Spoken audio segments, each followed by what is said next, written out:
A homeless Navy SEAL spent his last $4,000 on a crumbling garage. Then his dog uncovered a hidden car collection worth more than $100 million. In a frozen Colorado mountain town, former Navy SEAL Mason Reed had nothing left but an aging pickup truck and his loyal German shepherd, Shadow. But when the dog refused to leave one forgotten corner of the garage, they uncovered a hidden underground kingdom and a decades-old secret powerful men would do anything to possess. What started as survival would become the fight of a lifetime. Comment 1 if you'd follow your instincts, no matter the risk, or 0 if you'd walk away. And tell us where you're watching from. Snow drifted across the empty streets of Silver Creek, Colorado, like pale ghosts wandering through a town that had learned how to survive long winters. The mountains surrounding the valley stood dark and silent beneath a gray morning sky, their peaks hidden behind low clouds. Smoke curled from a handful of chimneys. A snowplow groaned somewhere in the distance. Most people were still inside their warm homes drinking coffee and waiting for the day to begin. But Mason Reed had been awake for hours. His eyes snapped open before dawn. The nightmare had returned. Again. For a few seconds he couldn't breathe. The darkness around him felt too familiar, too close, too much like another place, another time. His pulse hammered in his ears. His hands instinctively searched for a rifle that wasn't there. Then he felt something warm press against his arm. A wet nose. A familiar weight. Shadow. The German shepherd sat beside him in the darkness of the truck cab, watching him with calm brown eyes. Mason slowly exhaled. "It's okay, buddy," he whispered. The dog remained still, steady, present, the way he always was. Outside, snow tapped softly against the windshield of the old Ford pickup. The truck wasn't much to look at. Rust crept along the wheel wells. The heater worked only when it felt like it. The driver's seat had a tear, patched together with duct tape. But for the past 11 months, it had been home. Mason rubbed his face and checked the dashboard clock. 4:17 a.m. Another night, with almost no sleep. Another morning, waking up, exhausted. He opened the truck door. Cold mountain air rushed inside. Shadow jumped out first and landed in the snow. Mason followed. The abandoned lumber yard where he parked stretched behind him, quiet and forgotten. Old buildings stood crooked beneath layers of snow. Stacks of weathered timber sat buried under white drifts. Nobody came here anymore. That was why he liked it. Nobody asked questions. Nobody stared. Nobody recognized him. Mason walked toward the edge of the property, while Shadow trotted beside him. The town lights glowed faintly below. Silver Creek wasn't a big place. A few thousand people, one diner, one grocery store, one gas station. A place where everyone knew everyone. Or at least they used to. These days, Mason wasn't sure anybody knew him at all. Maybe that was easier. He stood quietly as dawn slowly painted the mountains blue. Years ago, mornings looked different. Years ago, he had purpose. End, ar, hend, ar, hend, ar, hend, ar, 200. Mission briefings, schedules, brothers beside him, a reason to get up. Now there was only survival. The wind swept across the valley. Mason shoved his hands into his jacket pockets. Shadow leaned gently against his leg. The dog seemed to know exactly when the memories became too heavy. He always did. The two of them had been together for nearly 7 years. 3 combat deployments. Hundreds of patrols. More close calls than Mason could count. When Mason left the military, Shadow retired, too. Most people saw a dog. Mason saw family. The only family he had left. His parents had passed away years earlier. His marriage hadn't survived the long deployments and the nightmares that followed. The friends he still had were scattered across the country, fighting battles of their own. But Shadow remained. Always. No matter how bad things became, the sun finally climbed above the mountains. The town began to wake. Mason climbed back into the truck. They headed toward Main Street. The diner sat near the center of town beneath a faded sign that read Millie's Cafe. Inside, warmth wrapped around him immediately. Coffee smelled stronger than anything else. A few ranchers sat at the counter, discussing weather. An older couple shared breakfast near the window. Nobody paid much attention to him. Mason preferred it that way. "Morning, Mason," Millie called from behind the register. He nodded. "Morning. The usual." "Please," he said. A few minutes later, she brought him coffee and eggs. She always added extra toast. She never charged him for it. Neither of them mentioned it. Pride was a delicate thing, especially for men like Mason. Shadow settled beside the booth. Several regular customers greeted the dog. Nobody greeted Mason. Not because they disliked him. They simply didn't know what to say. Veterans made people uncomfortable sometimes, especially broken ones. Mason ate slowly. His gaze drifted toward the television mounted above the counter. A local news station played quietly.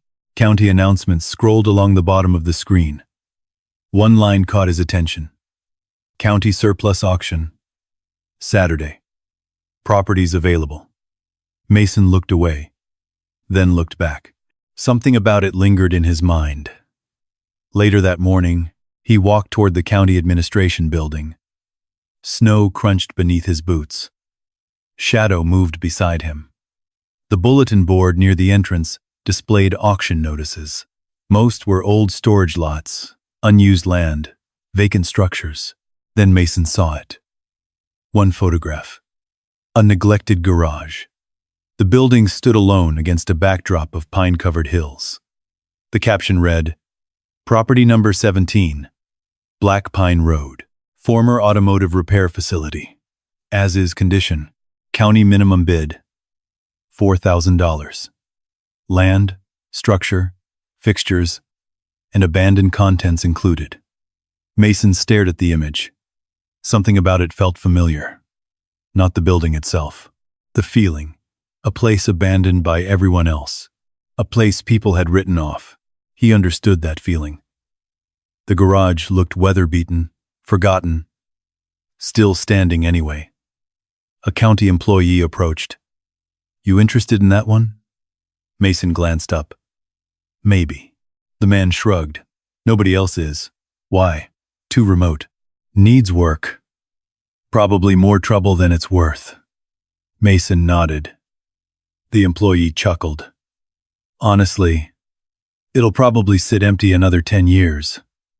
Mason looked at the photograph again. Black Pine Road. A garage nobody wanted. For some reason, he folded the auction flyer and slipped it into his pocket. The rest of the day passed slowly. He picked up temporary work, unloading supplies behind a hardware store. The pay wasn't much, but every dollar mattered. As evening settled over Silver Creek, he returned to the lumber yard. The temperature dropped quickly. The mountains disappeared into darkness. Mason sat in the truck cab, holding the folded flyer. Shadow rested nearby. The yellow light from a small flashlight illuminated the paper. Property number 17, Black Pine Road. The words seemed simple, meaningless. Yet, he couldn't stop staring at them. His savings weren't much, just enough to survive another few months if he was careful. Buying a garage would be reckless, dangerous, possibly stupid. The logical choice was obvious. Walk away. Keep surviving. Keep drifting. Keep waiting for life to happen. But another voice whispered something different. A quieter voice. One he hadn't heard in years. What if surviving isn't enough anymore? Mason looked through the windshield. Snow continued falling. The world outside was silent. For a moment, he imagined the garage, the empty building, the possibility. A roof, a workshop, a purpose. Maybe nothing would come from it. Maybe it truly was worthless. But for the first time in a very long time, something ahead of him looked like more than another day. Shadow lifted his head. The dog stared at Mason, then gently placed one paw on his knee. Mason smiled faintly. The first real smile in weeks. "You think I'm crazy, buddy?" Shadow tilted his head. Mason laughed quietly. The sound surprised even him. He looked down at the flyer one more time, then folded it carefully. Outside, snow continued falling across Silver Creek. The mountains stood silent. The town slept. And somewhere beyond those dark hills sat a forgotten garage waiting for Saturday's auction. Neither Mason nor Shadow could possibly know it yet. But that abandoned building was about to change everything. Everything. Saturday morning arrived beneath a sky the color of steel. Snow covered the mountains surrounding Silver Creek, turning the valley into a world of white and gray. The courthouse parking lot was crowded with pickup trucks, ranch vehicles, and contractors looking for bargains at the county auction. Mason Reed stood near the back of the crowd with his hands tucked into his jacket pockets. Shadow sat quietly beside him. The German Shepherd's thick coat was dusted with snowflakes. Most people ignored them. A few recognized Mason. None approached. That was fine with him. The auctioneer moved through the list quickly. Storage sheds, vacant lots, old trailers, properties changed hands in minutes. Mason barely listened. His attention remained fixed on a single sheet of paper folded in his pocket. Property number 17, Black Pine Road. The abandoned garage. As the morning wore on, fewer bidders remained. The cold drove some people home. Others had already purchased what they came for. Finally, the auctioneer cleared his throat. Next item, Property 17. Former automotive repair garage located on Black Pine Road. Structure sold as is. No warranties. A photograph appeared on a display board. The same building. Mason had studied all week. Weathered siding, rusting roof, faded sign, forgotten. The auctioneer looked around. Opening bid, $4,000. Silence. A gust of wind swept through the parking lot. Nobody raised a hand. The auctioneer tried again. $4,000? Nothing. Several contractors exchanged amused glances.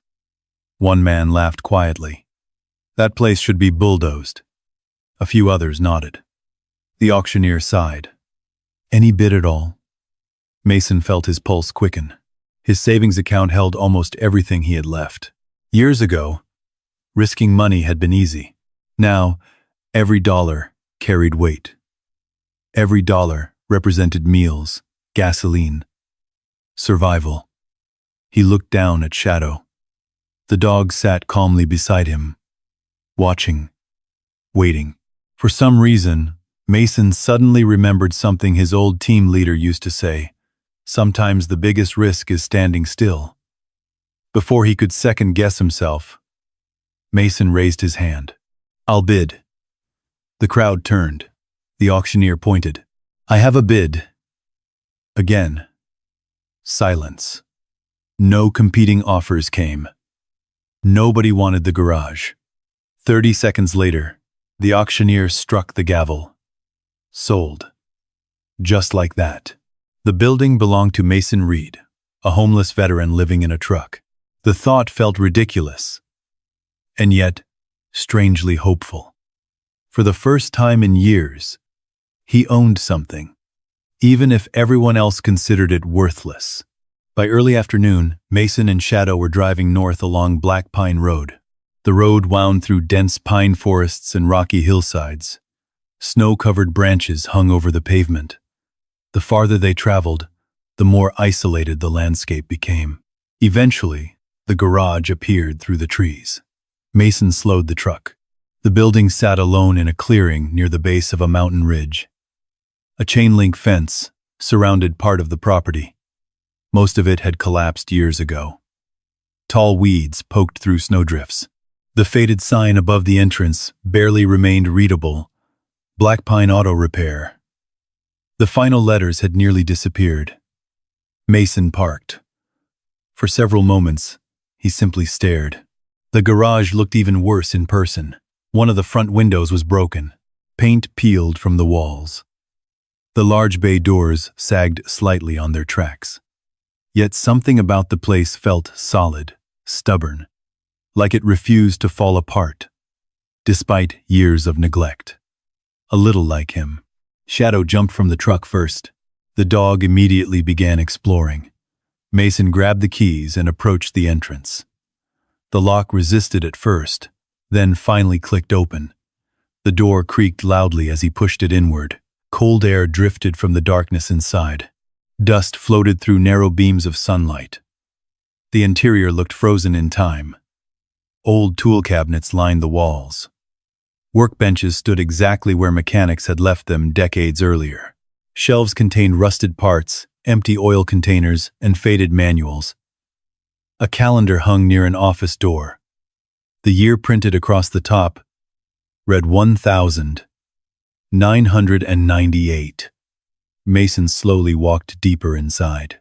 His boots echoed against the concrete floor. The silence felt almost sacred, not abandoned, but waiting. He couldn't explain why. He just felt it. Shadow trotted past him. The dog's nails clicked softly across the floor. Then he stopped. His ears lifted. Mason noticed immediately. Years of military work had taught him to recognize the smallest changes in the dog's behavior. Shadow wasn't nervous. He wasn't excited. He was focused. Very focused. The German Shepherd stared toward the far corner of the garage, near an old welding station, near a section of wall covered with shelves and forgotten equipment. "What is it?" Mason asked. Shadow took several steps forward, sniffed the air, then continued staring. Mason walked over. Nothing seemed unusual. Just dust, tools, scrap metal. He shrugged. Probably a mouse. Shadow didn't move. For nearly a minute, the dog remained fixed on the area. Eventually, Mason returned to exploring. The rest of the afternoon disappeared into work. He opened windows, swept floors, cleared debris, organized old equipment. Years of Navy SEAL discipline returned naturally. One task at a time. One objective at a time. By sunset, the garage looked slightly less forgotten. Not much, but enough. The sky outside turned orange behind the mountains. Long shadows stretched across the snow-covered property. Mason stood in the center of the garage, breathing heavily. His muscles ached. His hands were dirty. For the first time in months, exhaustion felt earned, not empty. A faint smile touched his face. This place needed work. A lot of work. But it could become something. Maybe a repair shop. Maybe a restoration garage. Maybe simply a roof over his head. For now, that was enough. He turned toward Shadow. The dog wasn't beside him. Mason looked around, then spotted him, still standing near the welding station, still staring at the same corner. Hours later, Mason frowned. Seriously? Shadow glanced back, then returned his attention to the corner.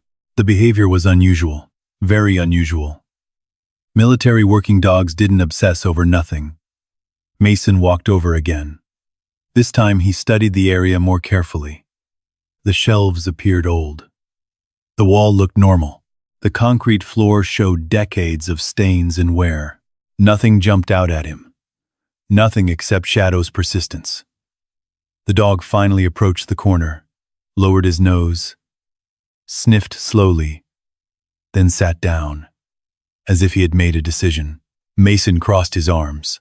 The old instincts that had kept him alive overseas whispered quietly in the back of his mind. Pay attention. Details matter. Things are not always what they seem. He looked around once more, then shook his head. Tomorrow. He'd look again tomorrow. Outside, darkness settled over Black Pine Road. The mountains disappeared into the night. Mason rolled out a sleeping bag inside the office, rather than return to the lumberyard. The room was cold, but it had walls, a roof, a door that locked. It already felt better than the truck. Shadow settled nearby. The German shepherd remained alert longer than usual. His gaze occasionally drifted toward the far corner of the garage, toward the welding station, toward something only he seemed interested in. Mason noticed, and, despite himself, curiosity began to grow. Because one thing was becoming increasingly clear: Shadow wasn't ready to let that corner go. And if there was one lesson Mason had learned during 7 years beside that dog, it was that Shadow was rarely wrong. The wind rattled the garage window sometime after midnight. Mason woke instantly, not from a nightmare. Not this time. From silence. A strange kind of silence. The kind that made his military instincts sit upright before his eyes even opened. The old office was dark, except for a thin strip of moonlight slipping through the blinds. Snow reflected pale light outside. For a moment, he lay still, listening. Shadow wasn't beside the sleeping bag. That immediately got his attention. Mason sat up. His joints ached from the previous day's work. The office felt colder now. He slipped on his boots and stepped into the garage. The vast building sat beneath layers of darkness and shadows. Moonlight filtered through dirty windows. The place felt larger at night. Older. Almost alive. Then, he spotted Shadow. The German shepherd stood exactly where he'd been standing earlier. Near the welding station. Near the corner. His ears were forward, his posture rigid, watching, waiting. Mason walked toward him. "What is it, buddy?" Shadow looked briefly at him, then lowered his nose toward the floor. Mason crouched. The concrete appeared unchanged. Oil stains, dust, decades of wear. Nothing unusual. Yet the dog remained fixed on the spot. After another minute, Mason finally sighed. Tomorrow. Shadow didn't seem convinced. Neither was Mason. But exhaustion eventually won. The next morning dawned bright and cold. Sunlight poured through the garage windows. The mountains surrounding Black Pine Road looked sharp and clear beneath fresh snow. Mason brewed coffee. Using an old camp stove, Shadow sat nearby watching him, watching the corner, watching both. The behavior had gone beyond curiosity. Something was bothering the dog. Something specific. After breakfast, Mason decided to investigate properly. Years in special operations had trained him to trust observation over assumptions. If Shadow kept returning to the same location, there had to be a reason. He moved shelves away from the wall, dragged old equipment aside, swept years of dust from the floor. Nothing. The concrete beneath appeared ordinary. Still, Shadow remained focused. Mason studied the area more carefully. Then something caught his eye. A faint difference in coloration. Barely noticeable. A slightly darker section of concrete near the corner. Most people would never have seen it. But Mason had spent years searching for hidden doors, concealed compartments, and improvised threats. Tiny irregularities mattered. He knelt down, ran his fingers across the surface. The texture changed slightly. Interesting. Very interesting. He grabbed a hammer from a nearby toolbox, then tapped lightly across the floor. Tap. Tap. Tap. Solid. Tap. Tap. Then thunk. Mason stopped. His eyes narrowed. He struck again. Thunk. Different. Definitely different. The sound wasn't solid concrete. It was hollow. Shadow immediately stood.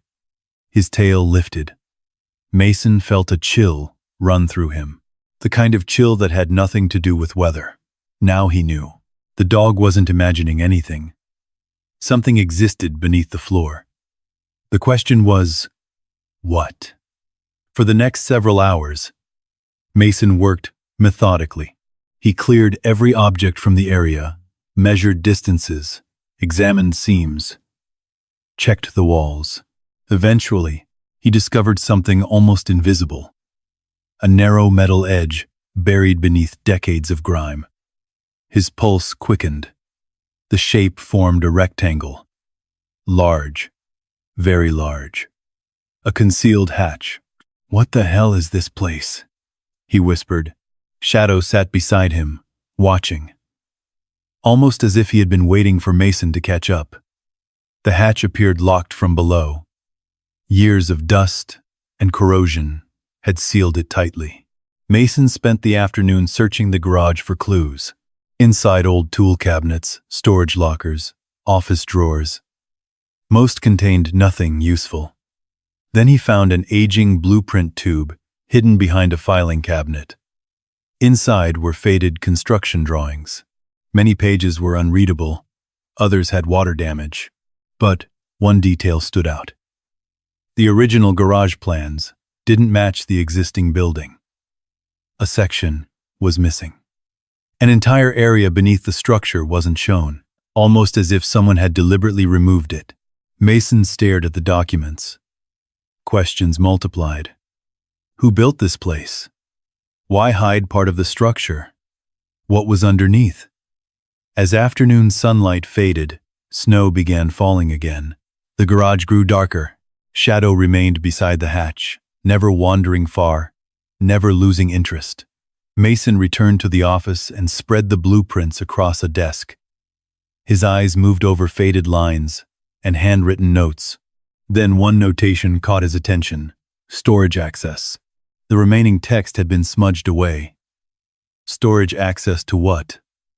The mystery deepened. That night, he barely slept. The questions wouldn't leave him alone. Neither would the feeling. It felt as though he stood on the edge of something important, something hidden, something forgotten. At dawn, he made a decision. The hatch was coming open, no matter what it took. By mid-morning, he had gathered every tool that might help. Crowbars, pry bars, penetrating oil, a portable jack. The work was exhausting. Hours passed. The frozen metal refused to move. But Mason was stubborn, more stubborn than rust, more stubborn than time. Finally, sometime after noon, a loud crack echoed through the garage. The hatch shifted, only an inch, but it moved. Shadow immediately jumped to his feet. Mason's heart began racing. He inserted the crowbar deeper, pulled harder. The metal groaned. Dust exploded upward. Another inch, then another. Finally, the entire hatch lifted. Cold air rushed upward from below, air that smelled ancient, dry, undisturbed, like a room sealed for decades.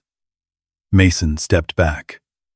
Neither he nor Shadow moved for several moments. The opening revealed darkness. Nothing else. Just darkness. Deep darkness. Mason grabbed a flashlight. Its beam cut through the shadows. A ladder descended into the earth. Not a small storage space. Not a utility room.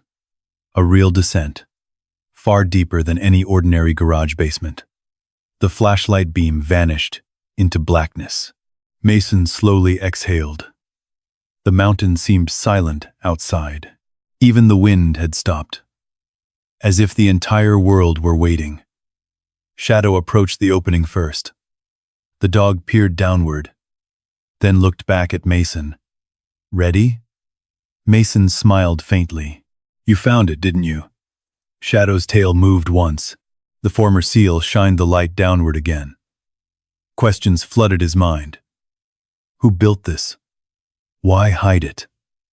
What had remained untouched beneath his feet all these years?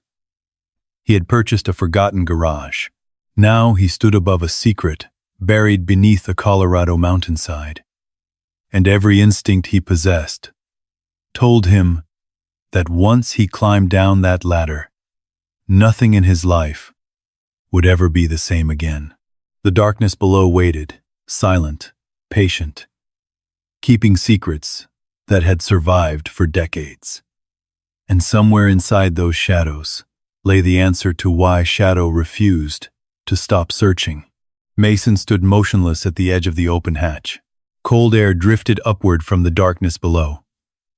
The flashlight beam disappeared into blackness, so complete, it looked almost solid. For a moment, neither man nor dog moved. The garage around them seemed distant now, small, unimportant. Everything that mattered existed beneath their feet. Shadow stepped closer to the opening. His ears stood forward. Alert. Focused. Ready. Mason adjusted the flashlight in his grip. Years of military training whispered caution, unknown space, unknown structure, unknown risks. But another feeling pushed against the caution. Curiosity. Powerful curiosity. The kind that changes lives. He clipped the flashlight to his jacket and tested the ladder. The metal groaned slightly, but held, solid enough. He looked down at Shadow. You stay close. The German shepherd's tail moved once. Mason smiled faintly. Then he began climbing. The ladder descended much farther than he expected. 10 feet, 20, 30. The beam of light revealed concrete walls surrounding the shaft. Not rough construction, professional construction, expensive construction. Whoever built this place had known exactly what they were doing. At the bottom, Mason stepped onto a concrete floor. Shadow landed beside him moments later. The air felt cool and dry, not damp like a basement, not stale. The environment had somehow remained preserved. Mason slowly swept the flashlight across the darkness. At first, he saw only shapes. Massive shapes. Covered shapes. Rows of them. The beam continued moving. His heartbeat accelerated. The room seemed enormous, far larger than the garage above. Concrete support columns disappeared into darkness. The ceiling stretched overhead like an underground warehouse. The silence was absolute. Not even the wind reached down here. Then the flashlight landed on something unmistakable. A wheel. Chrome. Perfectly polished. Mason frowned. He stepped closer. The object sat beneath a fitted gray cover. Dust coated the fabric. But the shape underneath was unmistakable. A vehicle. What is this place? He whispered. Shadow moved quietly beside him. The dog seemed calmer now, as if the mystery that had bothered him was finally beginning to make sense. Mason reached for the cover. His hand hesitated. The moment felt strangely important, like opening a door into another life. Then he pulled. The fabric slid backward, and Mason froze. The vehicle beneath gleamed, beneath the flashlight beam. Bright red paint. Flawless curves, perfect chrome. Not abandoned, not damaged. Preserved, and beautiful. Even someone who wasn't a car expert would recognize it instantly. A Ferrari. Mason stared in disbelief. The car looked as if it had rolled off a showroom floor yesterday, not hidden underground for decades. His pulse quickened. Slowly he walked around it. No rust, no deterioration. Nothing. Everything appeared immaculate. And in another, truce. Truce. No. Truce. Then he noticed another covered vehicle nearby. And another. And another. Rows of them. Entire rows. His flashlight swept across the underground chamber. The beam illuminated dozens of covered silhouettes. Some large, some sleek, some unmistakably rare. A realization slowly settled over him. This wasn't a storage room. It wasn't a garage. It was a collection. An enormous collection. Mason approached the second vehicle. He removed the cover. A silver Mercedes. The third, a Shelby Cobra. The fourth, a vintage Porsche. The fifth, something he didn't even recognize, but knew immediately, had to be valuable. His breathing became shallow. The deeper he walked into the chamber, the more incredible the discovery became. Every vehicle appeared pristine. Every vehicle appeared maintained. Every vehicle appeared intentionally preserved, as if someone had built an underground museum and simply walked away. Shadow followed beside him. His nails clicked softly against the concrete. The sounds echoed through the vast chamber. The dog occasionally sniffed the air, but remained close, protective, watchful. Mason stopped in the center of the room. His flashlight turned slowly. The beam reflected from chrome surfaces hidden beneath covers. Dozens, maybe more. The scale became overwhelming. He tried estimating the value, then stopped. It was impossible. Even he knew some of these vehicles must be worth fortunes. His attention shifted toward the far end of the underground facility. There, partially hidden behind a row of classic automobiles, stood something unexpected. An office. A real office. Glass walls, wooden door, furniture. Someone had spent serious money constructing this place. Mason moved toward it. The office appeared untouched. A desk sat beneath a hanging light fixture. Bookshelves lined the walls. File cabinets stood neatly organized. Dust covered everything, yet nothing looked disturbed. The room felt frozen in time. On the desk rested a leather-bound notebook. Mason picked it up carefully. The cover was cracked with age. He opened it. Handwritten notes filled the pages.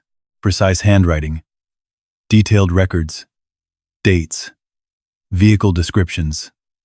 Maintenance logs. Restoration notes. Mason flipped through several pages. The entries stretched back decades. The name appearing repeatedly at the top of each section was always the same. Walter Briggs. The name meant nothing to Mason, but clearly it had meant everything to this collection. He continued reading. The entries described engine rebuilds, rare acquisitions, part searches, restoration projects, years of work, thousands of hours, a lifetime devoted to automobiles. Mason stopped on one page. His flashlight illuminated a line written in darker ink. Collection secured. Future protected. The word sent a strange chill through him. Protected from what? Protected from whom? Before he could think further, Shadow suddenly stiffened. Mason looked up immediately. The German shepherd wasn't growling, wasn't barking, just listening, the same way he had done countless times overseas, the same way he had done before danger. Mason's muscles tightened instinctively. His flashlight swept across the underground chamber. Nothing. Silence. Complete silence. After several tense moments, Shadow relaxed again. Mason exhaled. Old habits. Both of them still carried those. He sat slowly in the office chair.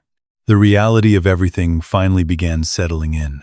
Yesterday, he had been a homeless veteran sleeping in a truck. Today, he sat inside a hidden underground facility containing what appeared to be one of the greatest private automobile collections he had ever seen. The contrast felt unreal. Impossible. His eyes moved across the vehicles, across the office, across the decades of work, left behind by a man he had never met. Questions multiplied faster than answers. Who was Walter Briggs? Why hide this collection? Why build an underground vault beneath an isolated garage? Why leave everything behind? And perhaps the biggest question of all, how much was all of this actually worth? Mason stood and walked toward one of the nearest vehicles. A small brass plaque sat beside it.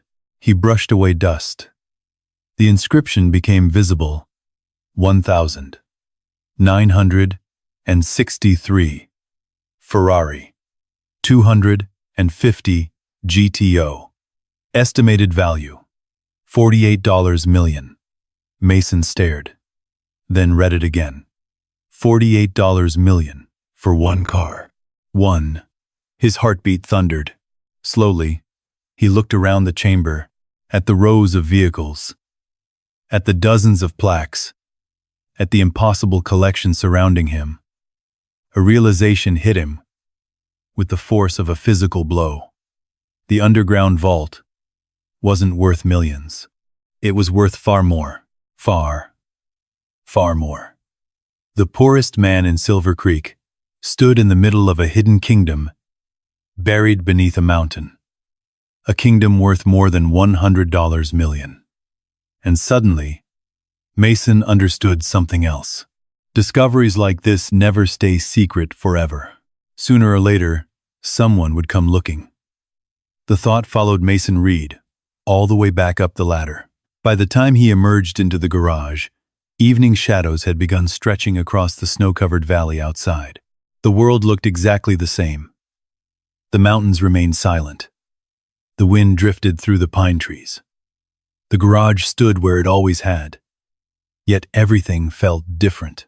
Mason paused beside the open hatch and looked around the building. A day earlier, it had been an abandoned property. Now it was the entrance to one of the most extraordinary discoveries imaginable. And nobody in Silver Creek knew. Not yet. Shadow climbed out beside him and shook dust from his coat. The dog seemed calmer now. The restless curiosity that had consumed him for days had finally eased. Whatever scent or instinct had drawn him to that corner, it had led them exactly where it was supposed to. Mason lowered the hatch carefully and concealed it beneath the tarp. He wasn't trying to hide the discovery forever. He simply needed time to think. Time to understand what he had found. Time to understand Walter Briggs. That night, snow fell steadily across Black Pine Road. The garage creaked softly as temperatures dropped. Mason sat alone inside the underground office. A battery-powered lantern illuminated the desk. Stacks of journals surrounded him. Leather-bound notebooks, folders, blueprint tubes, decades of records. The deeper he dug into Walter Briggs's life, the stranger the story became. The earliest journal entries were optimistic, almost joyful. Walter wrote about finding rare vehicles, restoring forgotten classics, searching junkyards, tracking parts across the country. The pages overflowed with passion. Mason could almost hear the excitement in the man's voice. One entry described driving across 3 states to purchase a damaged Shelby Cobra. Another detailed 6 years spent restoring a Ferrari engine. The collection hadn't been built by wealth alone. It had been built through obsession, patience, dedication, a life's work. Shadow rested beside the desk, occasionally lifting his head whenever Mason turned a page. The lantern cast long shadows across the office walls. Outside the glass windows sat rows of priceless automobiles sleeping beneath their covers. The entire underground vault felt like a hidden kingdom frozen in time. Mason continued reading. Then the tone of the journals began changing, gradually at first, then dramatically. The cheerful entries disappeared. The writing grew tense, cautious, suspicious.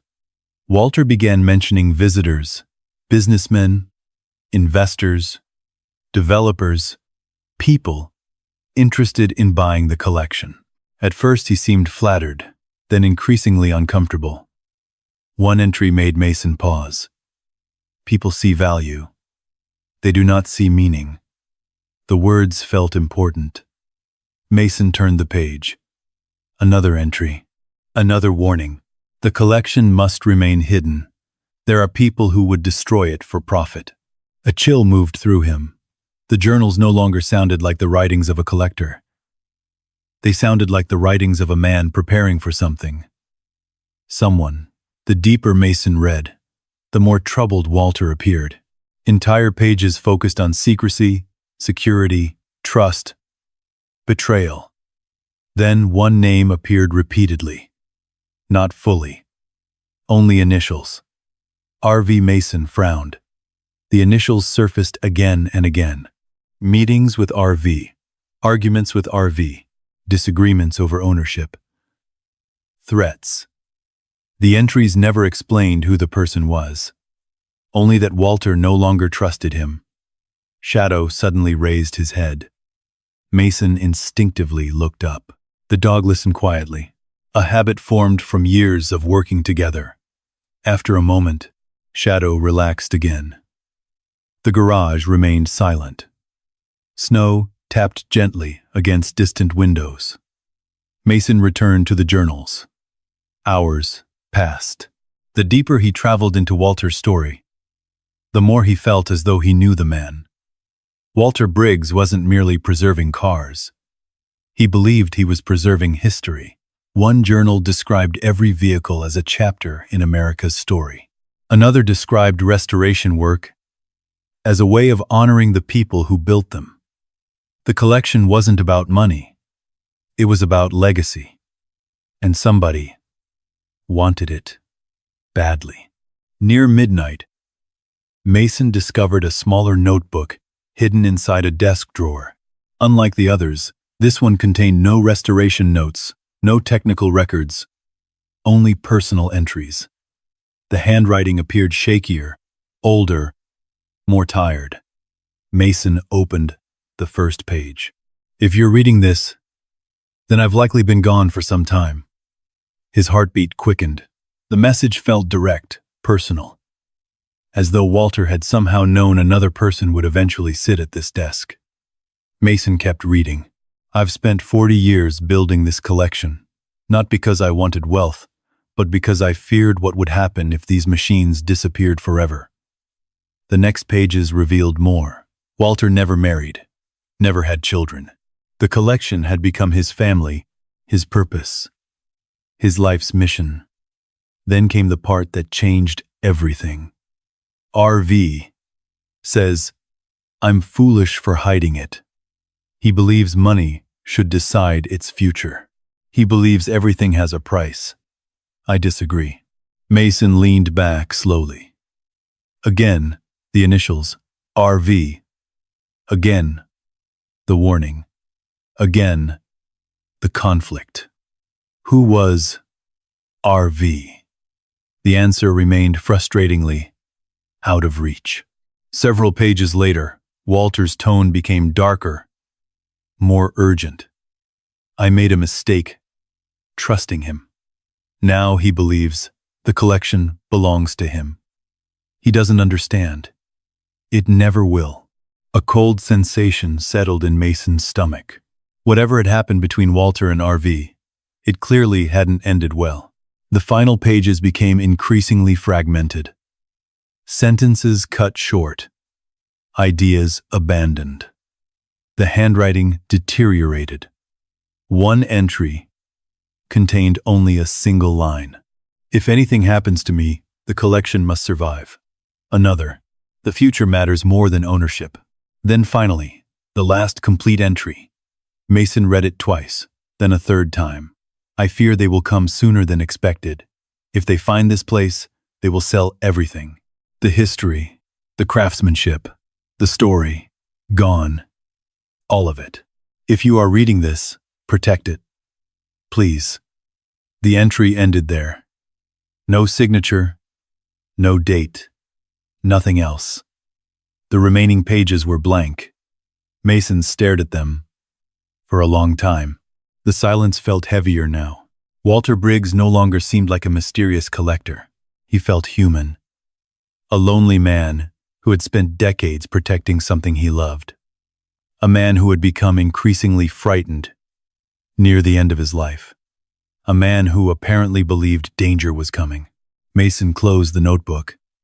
His thoughts drifted toward his own past, toward teammates who never came home, toward missions that ended badly, toward promises left unfinished, purpose, legacy, responsibility.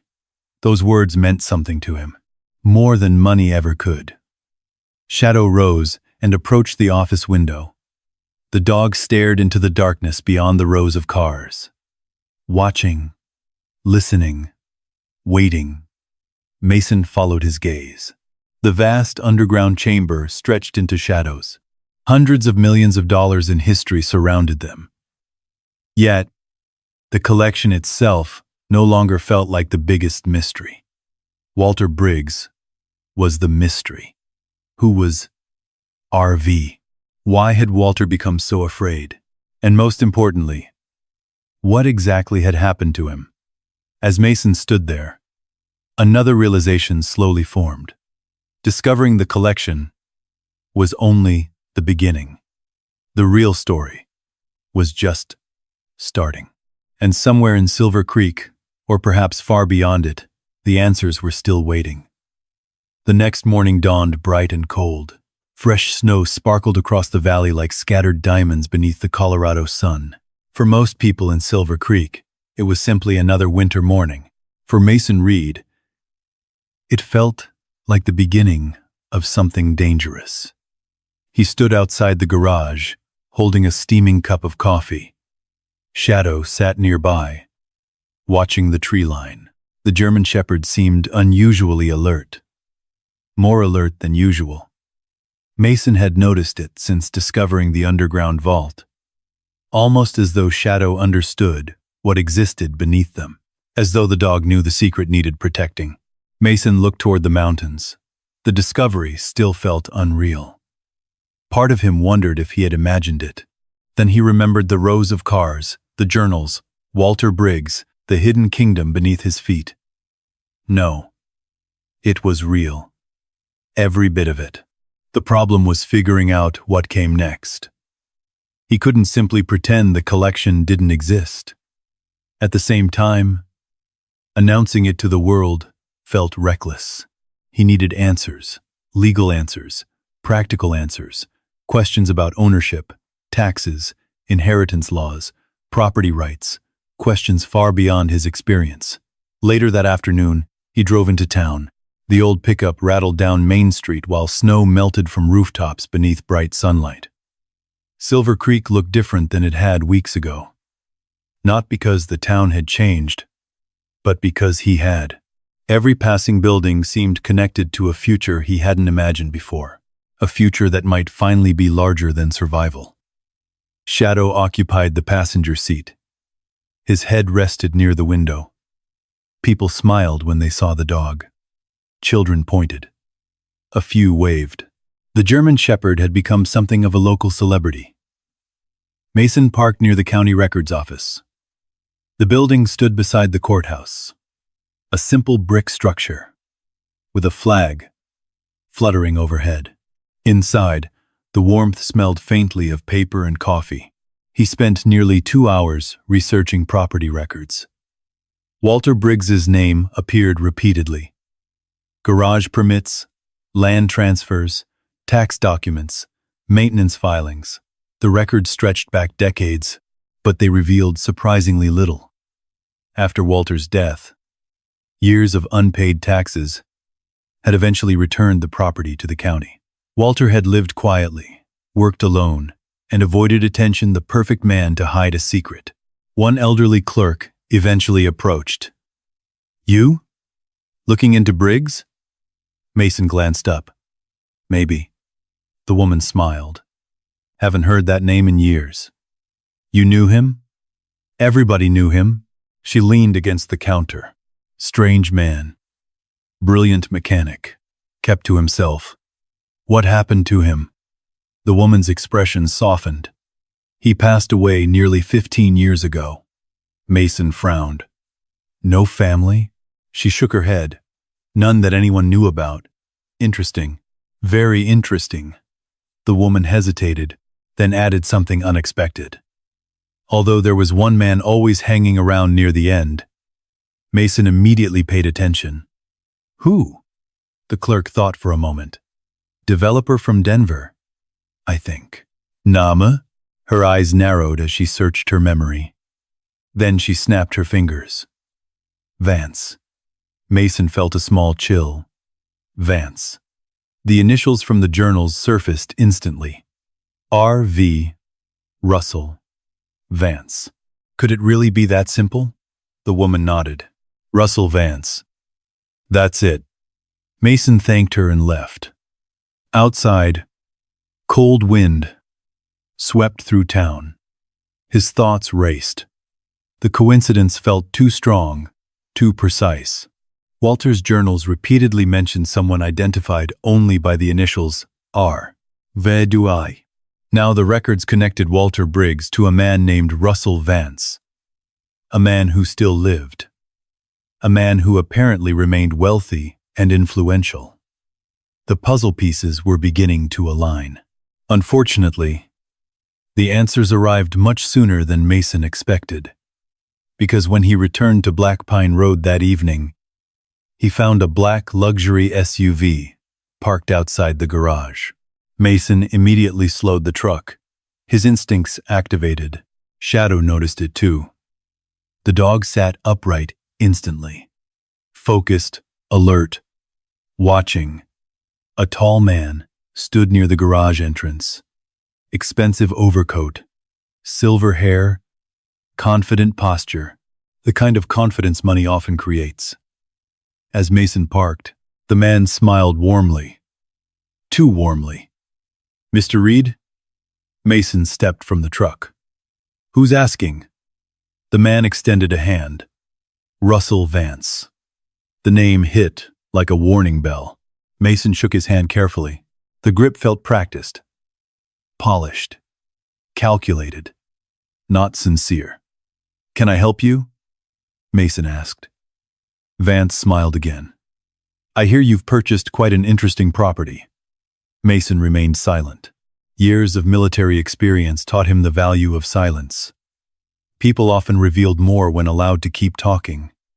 Vance certainly did. I've had an interest in this area for years. His eyes drifted briefly toward the garage, particularly this garage. That caught Mason's attention. Why? Vance chuckled. Local history fascinates me. Shadow growled softly. Barely audible, but unmistakable. Vance glanced downward. The smile never left his face. Yet something changed in his eyes. A flicker. They note, a momentary irritation. Then it vanished. Beautiful dog. Mason scratched behind Shadow's ears. The shepherd remained between them. Protective, still growling quietly. A rare reaction. Shadow normally liked people. The dog disliked this man immediately. That mattered. Mason trusted Shadow's judgment, perhaps more than his own. Vance casually reached into his coat pocket. He produced a business card. Would you consider selling the property? The question arrived far too quickly. Mason took the card, looked at it, then looked back up. Not really. Everyone has a number. No. Vance's smile tightened slightly. Perhaps you should hear my offer first. Mason folded the card, slipped it into his pocket. I'm listening. The developer's eyes gleamed. $1 million. Silence settled between them. Even the wind seemed to pause. $1 million. The number should have been life-changing. It should have stunned him. Months earlier, Mason would have accepted before Vance finished speaking. Now something felt wrong. Very wrong. $1 million was a huge amount of money. But Not if someone knew about the collection. Not if someone understood what was hidden underground. And suddenly Mason understood something important. Russell Vance wasn't buying a garage. He was buying access. Buying secrecy. Buying control. Shadow's growl deepened. Vance glanced at the dog again. This time the irritation became harder to hide. Mason noticed. The pieces continued falling into place. "You seem awfully interested in this property." Vance laughed softly. "Business opportunity." "No." Mason met his eyes. Something else. The smile faded completely. Only for a second. But it was enough. Mason saw it. The mask slipping. The real man underneath. Cold. Patient. Determined. Then the smile returned. Perfectly polished. Perfectly false. "Think about the offer," Vance said. He turned toward the SUV. Before climbing inside, he paused. "Mr. Reed." Mason waited. "Some opportunities only come once." The words sounded friendly, yet something beneath them felt very different, almost like a warning. Then Vance drove away. The black SUV disappeared down Black Pine Road. Snow swirled behind it. Mason stood motionless. Shadow remained beside him, watching until the vehicle vanished completely. Only then did the dog relax slightly. Mason looked toward the garage, toward the hidden vault beneath it, toward Walter Briggs's journals, toward the repeated warnings. The collection, the secrecy, the fear, the initials. R.V. For the first time, Walter Briggs's concerns felt real, very real. And now Mason faced a difficult truth. If Russell Vance had found him this quickly, others might not be far behind. That realization stayed with Mason Reed throughout the following week. Winter tightened its grip on Silver Creek. Snowstorms rolled through the mountains one after another. The forests surrounding Black Pine Road became silent seas of white. The garage stood alone against the weather, isolated beneath dark pines and towering ridgelines. Yet for the first time since buying the property, Mason no longer felt alone. He felt watched, not constantly, not obviously, just enough. A vehicle parked too long at a distant overlook. A pair of tire tracks appearing near the property line. Questions from strangers in town. Small things. The kind most people ignored. The kind Mason had been trained to notice. The former SEAL trusted his instincts, and his instincts were growing louder every day. Shadow noticed it too. The German Shepherd had become increasingly protective. His patrols around the property grew longer. His ears remained alert. His attention rarely drifted. One afternoon, Mason was repairing a broken window frame when Shadow suddenly froze. The dog stared toward the road. Mason followed his gaze. A dark SUV sat briefly near the entrance. Far enough away to seem casual. Close enough to observe. After several seconds, it drove away. No explanation. No interaction. Just observation. Mason watched until it disappeared. The knot in his stomach tightened. That evening, he called the number on Russell Vance's business card. The developer answered immediately, almost as if he had been expecting the call. "Mr. Vance, you seem very interested in my garage," Mason said. A short pause followed. Then came a smooth chuckle. "I'm interested in opportunities. You've been watching the property." "No." The answer came too quickly, too cleanly. Mason recognized rehearsed dishonesty the same way he once recognized danger. The conversation ended politely, yet neither man believed the other. After hanging up, Mason sat quietly inside the underground office. Walter Briggs's journals lay spread across the desk. The lantern cast warm light across old pages. Shadow rested nearby. Outside the office windows, rows of priceless automobiles slept beneath their covers. A hidden kingdom. A secret worth protecting. Mason turned another page. One passage immediately caught his attention. If they ever discover the entrance, they'll come at night. The words made him stop. He read them again, then a third time. Walter had written those words years before his death. The sentence felt less like a journal entry and more like a warning. Mason looked toward the office door, toward the underground chamber beyond, toward the ladder leading back to the garage. The feeling returned. That quiet pressure in his chest. Something was coming. He just didn't know when. Lake. Reek 23W Fees. The answer arrived. 3 nights later. Snow fell heavily across Black Pine Road. Wind howled through the trees. Visibility had dropped to almost nothing. The storm transformed the mountains into a world of darkness and white shadows. Most people in Silver Creek stayed indoors. The roads were nearly empty. Shortly after midnight, Mason woke suddenly. His eyes opened instantly. No nightmare. No flashback. Just instinct. Years of training. The same invisible alarm that had saved his life countless times. For several seconds, he remained still, listening. The garage was dark. The office silent. Then he noticed something. Shadow wasn't sleeping. The German Shepherd stood near the office doorway. Rigid. Focused. Listening. Every muscle in the dog's body looked tense. Mason quietly sat up. His pulse accelerated. "What is it?" he whispered. Shadow's ears remained fixed toward the main garage. Then came the sound. Faint. Metal. Barely audible beneath the wind. Someone was outside. Mason moved immediately. His military instincts took over. Calm. Controlled. Focused.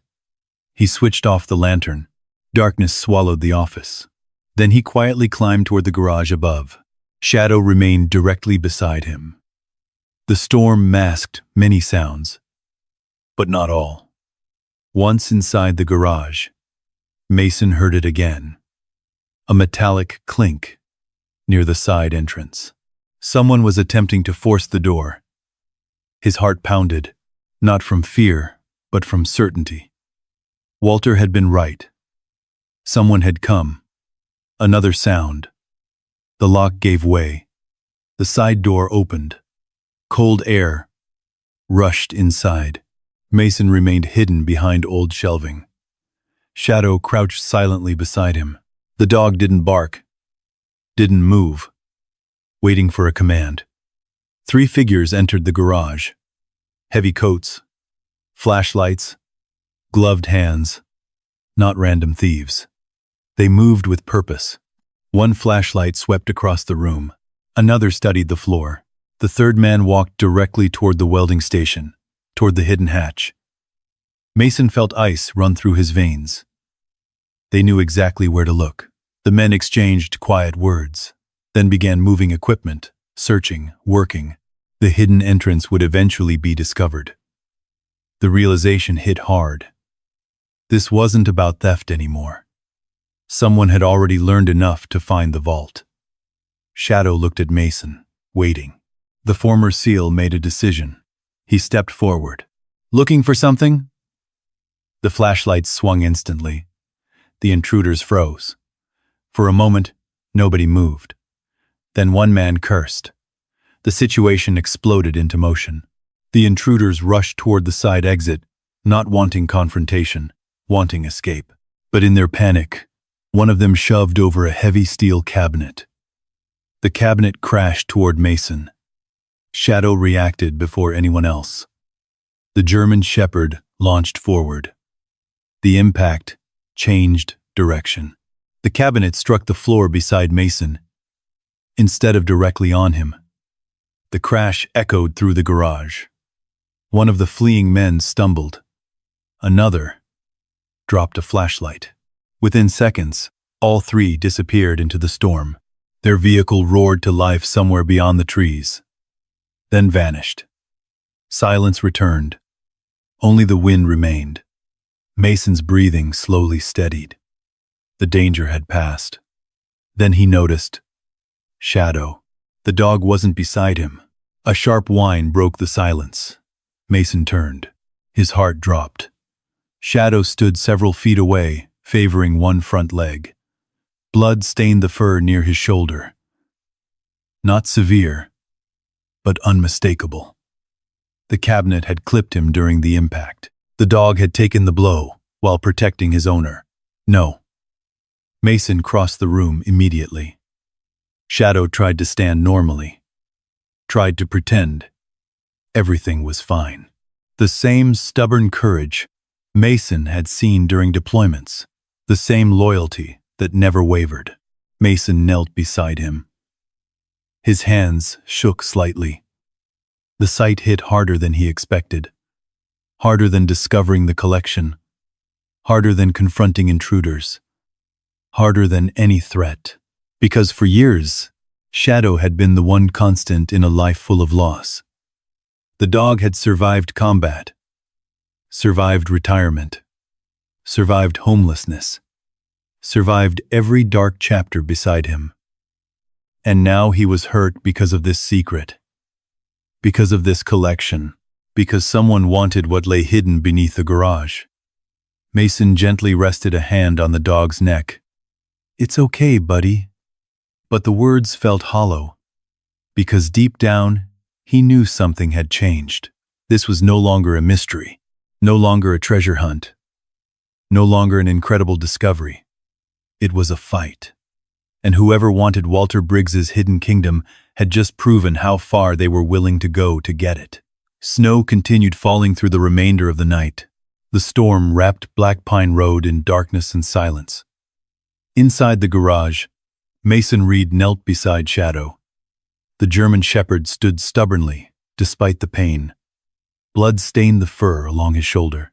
Not a life-threatening wound, but serious enough to demand immediate attention. Mason carefully examined the injury using a flashlight. The steel cabinet had struck the dog during the chaos. A deep cut ran beneath the thick coat. His stomach tightened. Shadow had protected him without hesitation. Again. Just like he always had. The same dog who had stood beside him in foreign deserts. The same dog who had stayed beside him during sleepless nights in a freezing truck. The same dog who had never once walked away. Now Shadow was injured because of him. Because of the garage. Because of the collection. Because Mason had uncovered a secret someone desperately wanted. "We're getting you help." His voice sounded steadier than he felt. Shadow nudged his hand. Even injured, the dog seemed more concerned about Mason than himself. That nearly broke him. The roads were dangerous. The storm was worsening, but waiting wasn't an option. Within minutes, Mason had loaded Shadow into the truck. The old Ford fought through deep snow as they headed toward Silver Creek. The windshield wipers struggled against the storm. Visibility dropped to almost nothing. Headlights illuminated only swirling white. The drive felt endless. Every few minutes, Mason glanced toward the passenger seat. Shadow remained awake, watching him. Always watching him. As though making sure Mason was still okay. By the time they reached town, dawn was beginning to creep over the mountains. The veterinary clinic sat near the edge of Silver Creek. A small building surrounded by snow-covered pine trees. The lights were already on. Mason carried Shadow inside. The receptionist immediately called for help. Minutes later, the dog disappeared through treatment doors, and Mason was left alone. Waiting. The waiting was the worst part. It always had been. Hospitals, medical tents, emergency rooms. Waiting brought back memories. Memories he spent years trying to outrun. The clinic waiting room sat quiet, except for the ticking of a wall clock. Outside, snow continued falling. Inside, old ghosts returned. Mason leaned forward in his chair. his hands clasped together, his eyes fixed on the floor. Suddenly, he wasn't in Colorado anymore. He wasn't in Silver Creek. He wasn't sitting inside a veterinary clinic. He was somewhere else, somewhere far away. The memory arrived without warning. Dust, heat, radio chatter, gunfire in the distance. One of his teammates' smiling moments before everything changed. Mason squeezed his eyes shut. Not now.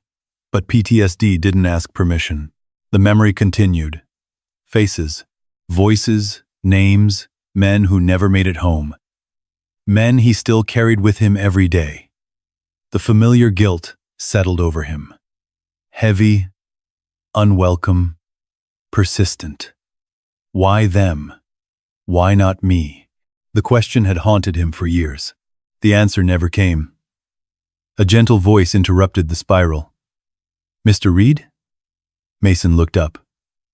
A veterinarian stood nearby. Middle-aged, kind eyes, tired smile. The expression doctors wear when delivering difficult news carefully. Mason immediately stood. "How is he?" The veterinarian smiled. "He's going to be okay."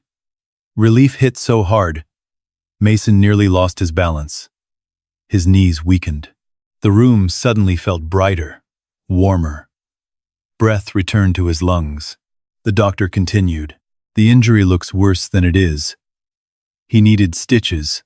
He'll need rest. But he'll recover." Recover. The word felt like a gift. For the first time in hours, Mason allowed himself to breathe. "Can I see him?" "Of course." A few minutes later, Mason entered the recovery room. Shadow lay on a blanket. Bandages wrapped around his shoulder.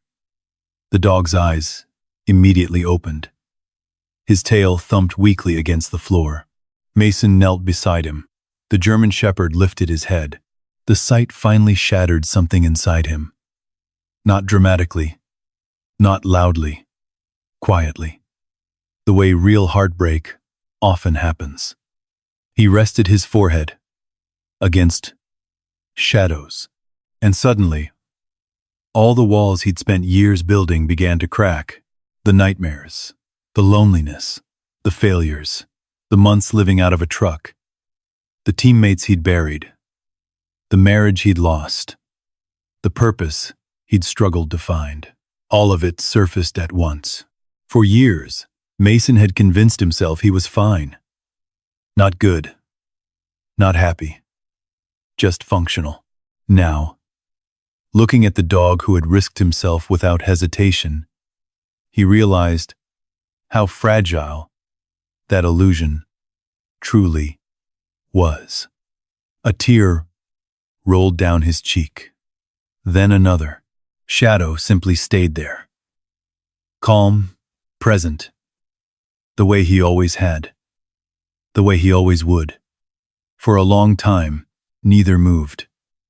Neither needed to. Later that afternoon, after the storm finally eased, Mason stepped outside the clinic. The mountains surrounding Silver Creek gleamed beneath fresh snow. The storm had passed. Everything looked clean. Whose? Bright, almost peaceful. A woman approached from the parking lot. Dark coat, leather briefcase, confident stride. Mason recognized her immediately. Grace Holloway, the attorney whose name appeared on half the legal signs around town. She stopped beside him. "I heard about the break-in." Mason frowned. "How? In a town this size? News travels fast." She studied him for a moment, then looked through the clinic window toward Shadow. "How's your dog?" "Recovering." "Good." For several seconds, neither spoke. Then Grace surprised him. "Russell Vance paid me a visit yesterday." Mason's attention sharpened instantly. What did he want? She gave a humorless smile. End of Grace. She gave a humorless smile. "He wanted to know whether I'd represent you if legal issues came up." That answer told Mason everything. Vance wasn't waiting anymore. He was preparing. Grace adjusted her scarf against the cold. "Mr. Reed, I've dealt with Russell Vance before. Is he dangerous?" She considered the question carefully. "He's powerful." Not the same answer, but perhaps a more honest one. The attorney looked directly at him. "If he's interested in your property, then whatever you found out there is worth more than money." Mason remained silent. Grace didn't press. Smart people rarely do. Instead, she handed him a business card. "If things get complicated, call me." Then she walked away, leaving Mason alone with his thoughts.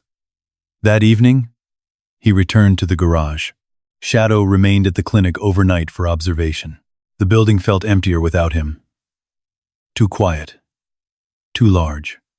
Mason wandered through the main workspace, past the welding station, past the hidden hatch, past the rows of forgotten tools.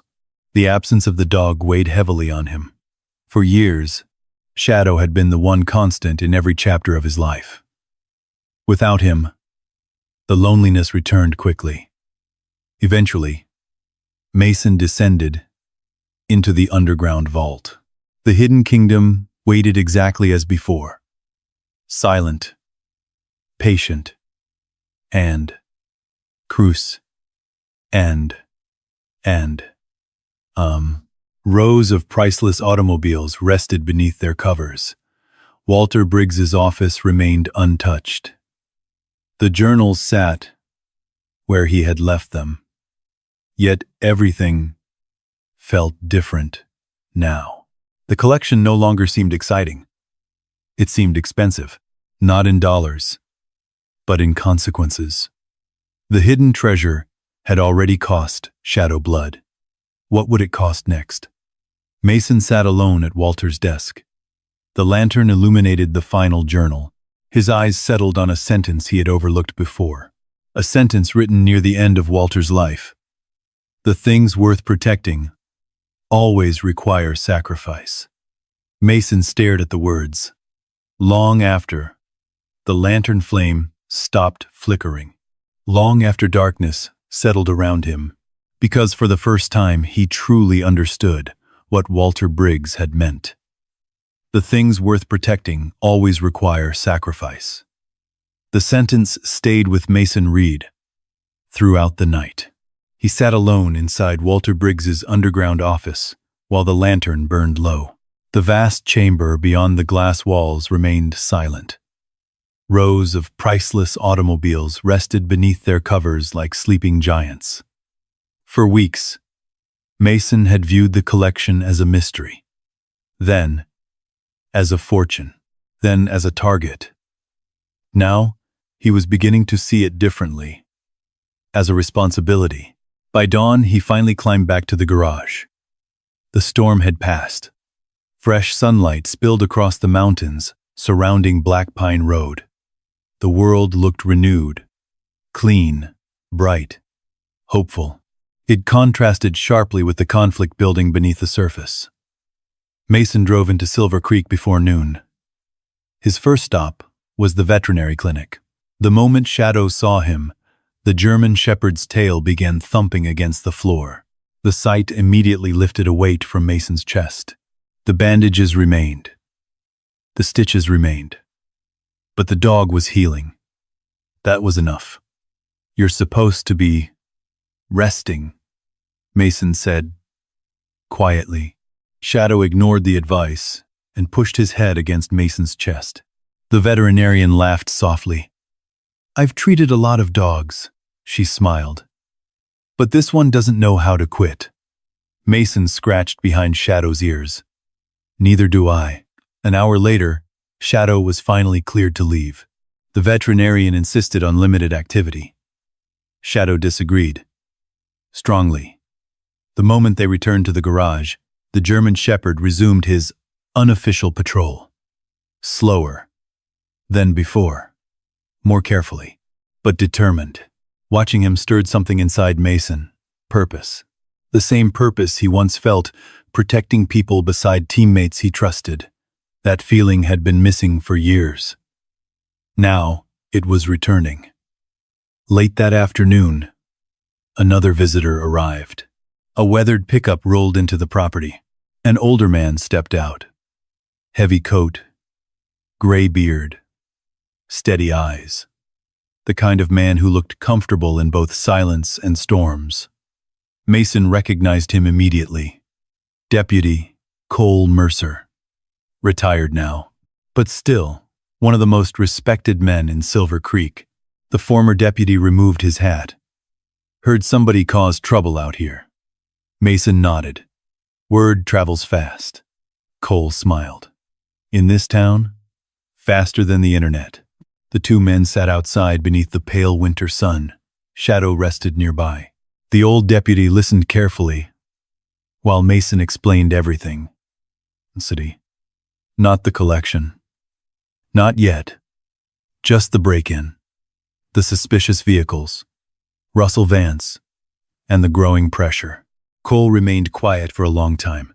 Then he said something unexpected. Russell Vance has been buying property around here for 15 years. Mason looked up. Why? Development. Cole shrugged. Hotels, resorts, luxury cabins. The deputy's expression darkened slightly. Not everybody's happy about it. That didn't surprise Mason. The old mountain town clearly valued its identity. Developers often valued profits. Sometimes those goals collided. Have you ever heard of Walter Briggs? Mason asked. Cole's eyes narrowed. Now there was recognition. Sure. You knew him? Knew of him. The retired deputy leaned back. Briggs was a genius with engines. His gaze drifted toward the mountains. People used to bring cars from 3 states away just to have him work on them. Interesting. Very interesting. Did he know Russell Vance? Cole's expression changed immediately. A small shift, but Mason noticed. The deputy nodded slowly, toward the end. What happened? Cole hesitated, then sighed. Depends who you ask. The answer only increased Mason's curiosity. The retired deputy stood. If you start digging into Walter Briggs, be careful what you find. Why? Cole looked toward the garage, toward the mountains, toward something only he could see. Then he quietly replied, Some old stories never stay buried. That evening, after Cole left, Mason returned, underground. This time with a different objective, the journals. He needed to understand the full story. Walter Briggs hadn't hidden $100 million collection without reason. There had to be more, far more. The deeper he searched, the more organized Walter's records became. Folders, maps, technical drawings, restoration notes, financial statements, everything carefully preserved. Walter had documented nearly every year of his life. Then, buried inside a locked filing cabinet, Mason discovered something new. Blueprints. Dozens of them, not for automobiles, for buildings, community centers, training facilities, workshops, educational programs. The discovery made no sense. At first, then Mason found another folder, and another. Soon, documents covered the desk. Detailed plans, business proposals, letters, budgets, scholarship programs, veteran support initiatives, trade schools, community restoration projects. Mason stared in disbelief. This wasn't merely a car collection. It never had been. The vehicles were only part of something much larger. Walter Briggs had a plan, a very specific plan, and suddenly everything began fitting together. The collection wasn't intended to make someone rich. It was intended to fund something enormous, something lasting. Mason opened another folder. Inside sat a handwritten letter, addressed simply for whoever finds this. His pulse quickened. The handwriting was unmistakably Walter's. He began reading. If you found the collection, then you've also inherited a choice. A choice I struggled with for years. The vehicles have value, but value alone means nothing. Money disappears. Purpose survives.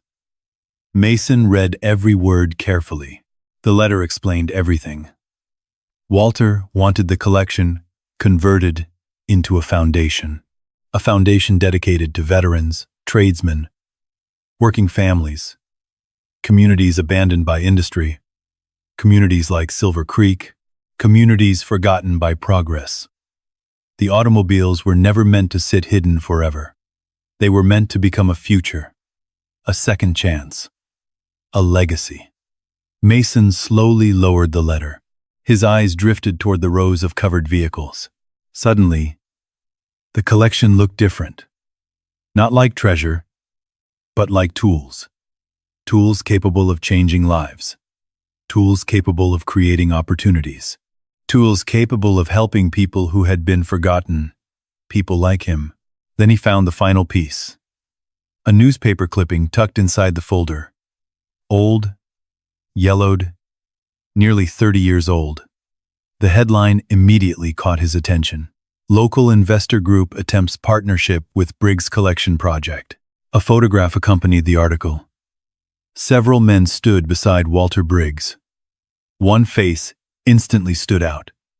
Younger, but unmistakable. Russell Vance. Mason felt his heartbeat accelerate. The article described a failed business partnership. Investors wanted control. Walter refused. The project collapsed. The article ended there, but Walter's notes continued. Written angrily across the margin, they never understood. Itay. Investors. Within www. Itang. IWW. They only saw money, not purpose. Everything suddenly made sense. The journals, the warnings, the fear, the secrecy. Russell Vance hadn't appeared randomly. He hadn't suddenly become interested in the garage. He had been connected to this story for decades. And if Walter's notes were accurate, Russell's interest had never been about preserving history.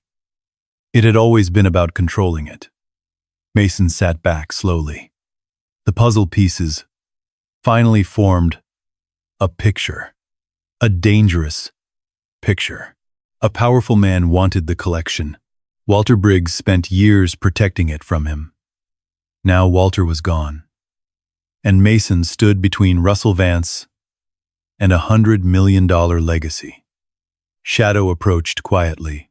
The German shepherd rested his head against Mason's knee. Mason smiled faintly. For the first time since discovering the vault, uncertainty began giving way to determination. Walter Briggs had left behind more than automobiles. He had left behind a mission.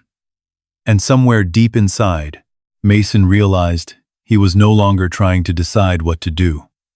He had already decided.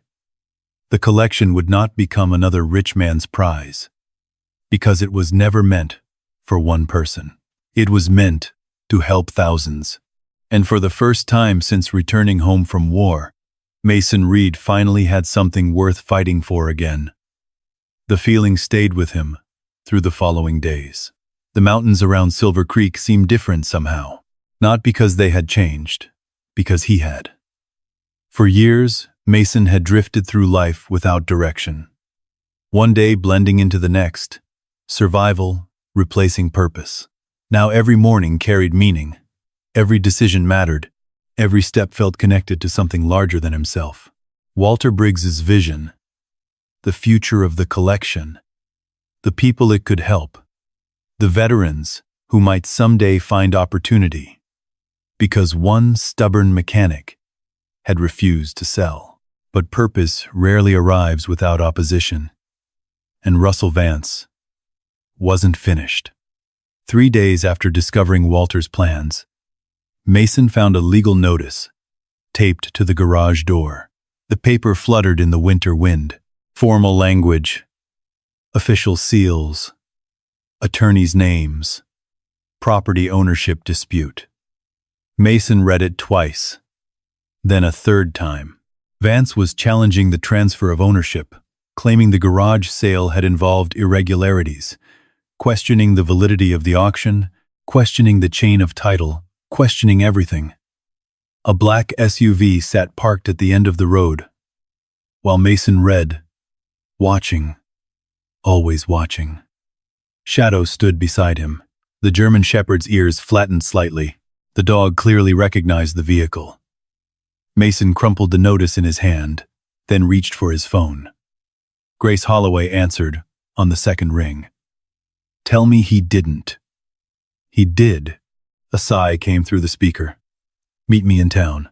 That afternoon, Mason sat across from Grace inside her law office.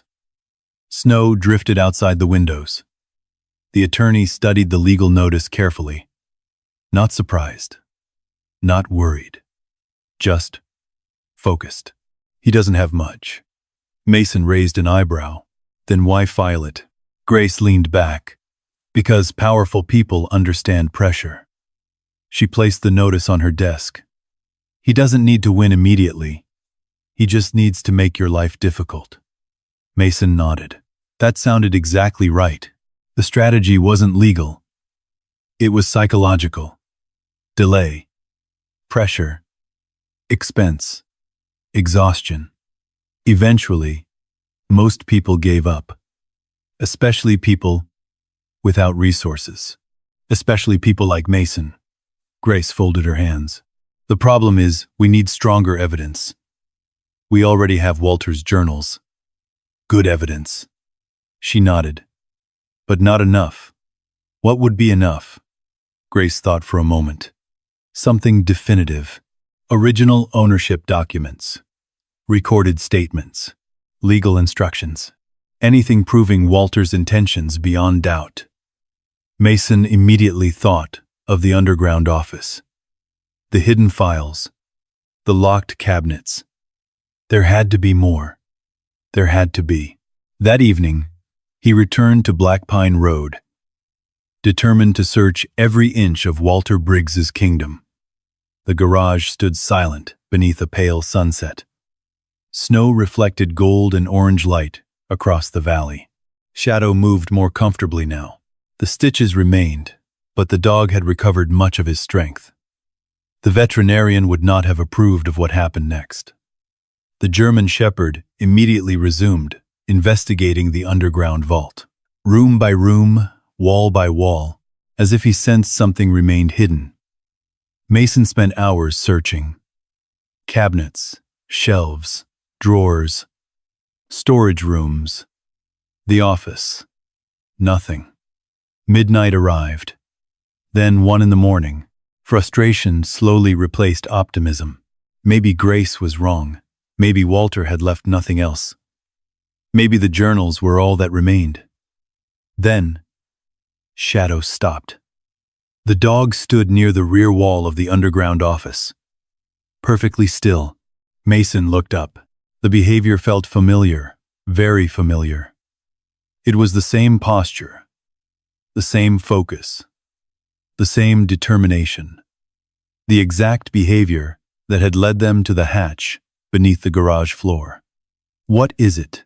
Shadow moved closer to the wall, sniffed, paused, then looked directly at Mason. The former SEAL smiled despite himself. You found something again, didn't you? Shadow placed one paw against the wooden paneling. Once, twice, then waited. Mason stood. His pulse quickened. The office wall appeared ordinary. Bookshelves, wood paneling, nothing unusual. Yet, he had learned never to ignore Shadow's instincts. The dog had already uncovered one impossible secret. Perhaps he had found another. Mason examined the wall carefully. Several minutes passed. Then he noticed it. A tiny gap, almost invisible. A faint seam hidden between two wooden panels. His heartbeat accelerated. He pressed against it. Nothing. Then he searched nearby. Eventually his fingers found a small brass latch hidden behind a shelf. The mechanism clicked. A section of wall shifted inward. Mason stepped back. Another hidden compartment. Another secret. The panel opened slowly. Inside sat a narrow room, barely larger than a closet. Dust covered everything. No one had entered in years. Perhaps decades. A small desk occupied the center. Several metal lockboxes rested on shelves, and mounted to one wall sat an old recording device. Mason stared. Walter Briggs had hidden an entire room inside his hidden office. The discovery felt surreal. Shadow entered first. The dog inspected the space briefly, then sat down. Mission accomplished. Again, Mason opened the nearest lockbox. Inside lay stacks of documents, property records, contracts, letters, financial records. Exactly the type of evidence Grace had described. The next box contained more, including a notarized declaration, directing that the collection be preserved through a charitable foundation, and that the lawful holder of Black Pine Road serve only as its steward. Then he opened the final lockbox. His breath caught. Inside rested a collection of sealed envelopes, each carefully labeled. One name appeared repeatedly: Russell Vance. Mason sat down immediately. The letters detailed years of conflict, partnership proposals, investment offers, legal threats, attempts to gain control of the collection. Walter had documented everything. Every conversation, every dispute, every warning. The deeper Mason read, the clearer the picture became. Russell Vance hadn't merely wanted access to the collection. He had wanted ownership for decades. Then Mason noticed the recording device. A cassette remained inside. A handwritten label covered the front. If necessary, the words immediately caught his attention. With shaking hands, Mason connected power to the machine. The tape whirred softly. Static filled the room. Then a voice emerged. Old, tired, steady. Walter Briggs. If you're hearing this recording, then events unfolded exactly as I feared. Mason froze. The dead man's voice echoed through the hidden chamber. Walter continued. I am making this statement voluntarily, and under no pressure. The recording sounded formal, intentional, legal, the kind of statement people make when preparing for the future. The kind lawyers love, the kind judges trust. Then came the sentence that changed everything. Russell Vance and his associates have repeatedly attempted to obtain control of my collection against my wishes. Mason sat motionless. Every word mattered. Every sentence carried weight. Walter calmly described years of pressure, manipulation, threats, attempts to force a sale. Then came the final declaration. My collection shall never belong to Russell Vance, his family, or any business entity connected to him. Silence followed. Then the recording ended. The tape clicked softly. Nothing more. Mason stared at the machine. His heart pounded. Walter Briggs had just reached across time and handed him exactly what he needed. Proof. Real proof. Not suspicion. Not theory. Evidence. The kind that changes courtrooms. The kind that destroys lies. The kind that powerful people fear. Shadow approached quietly. The German shepherd rested his head against Mason's arm. Mason smiled. A genuine smile. Because once again, the dog had found what everyone else missed. And somewhere across Silver Creek, Russell Vance still believed he controlled the game. He had no idea the board had just changed. The hearing was scheduled for the following Thursday. By Monday morning, the entire town knew about it. Silver Creek had always been a place where news traveled faster than winter storms.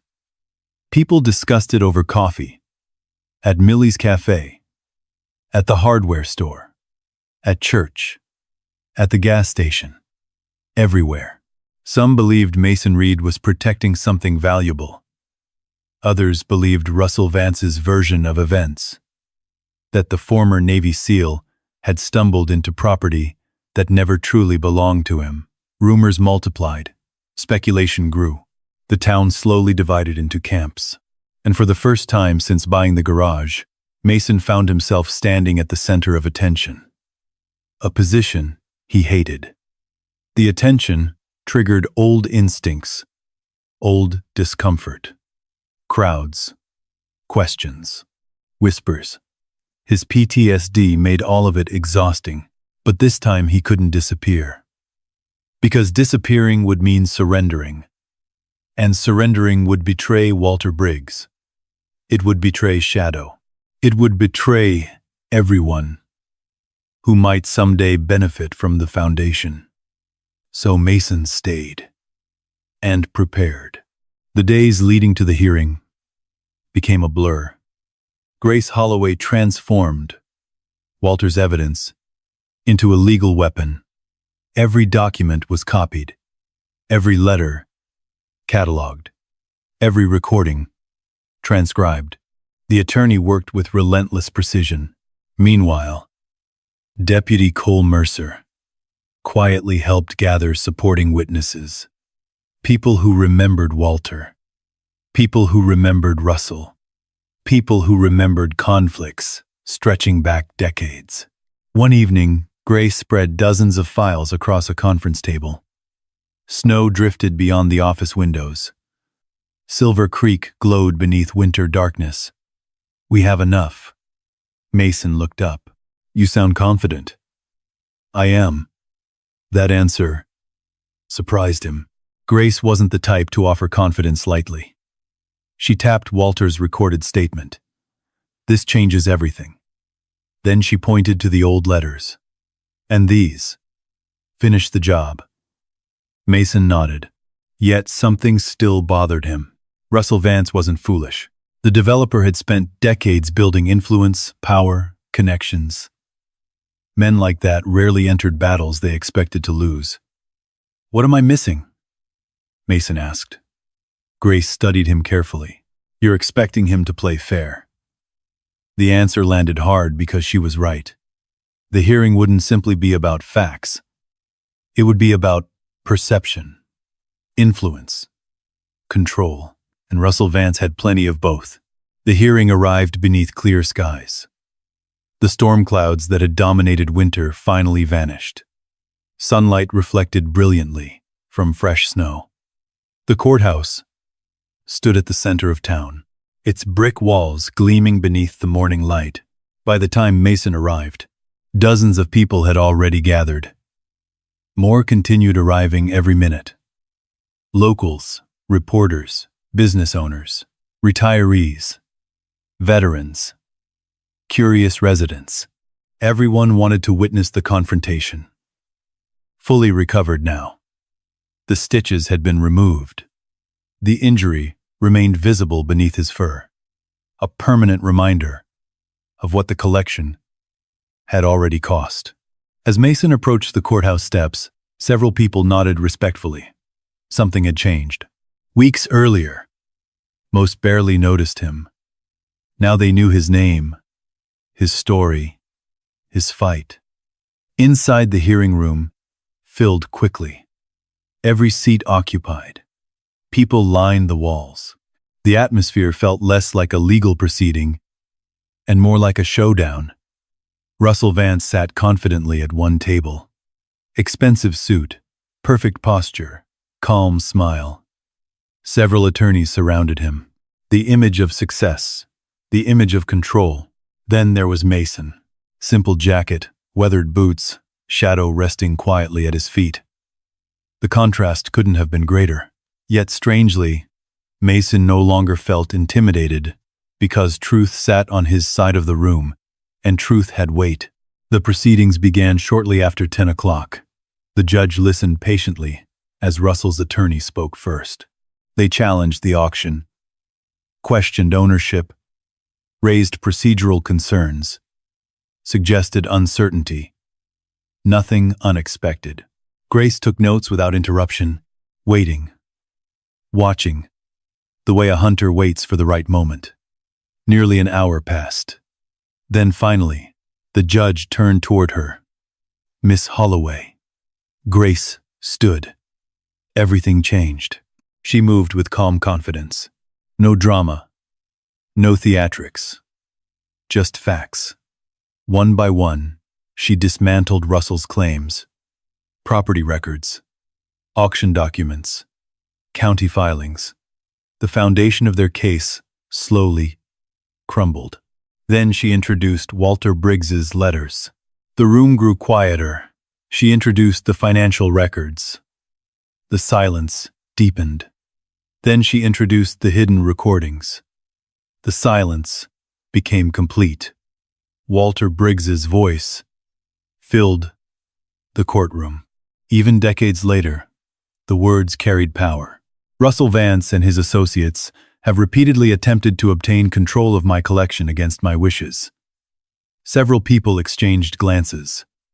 Others leaned forward. The recording continued, detailed, specific, undeniable. Mason watched Russell carefully. For the first time, the developer's confidence wavered. Only slightly. But enough.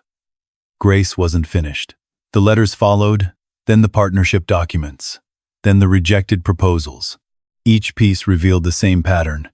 Russell wanted control. Walter refused. Again. And again. And again. The story became impossible to ignore. The courtroom felt different now. The momentum had shifted. Everyone could feel it. Then Grace delivered the final blow. Walter's foundation plans, scholarship programs, veteran initiatives, trade schools, community investments, the true purpose of the collection.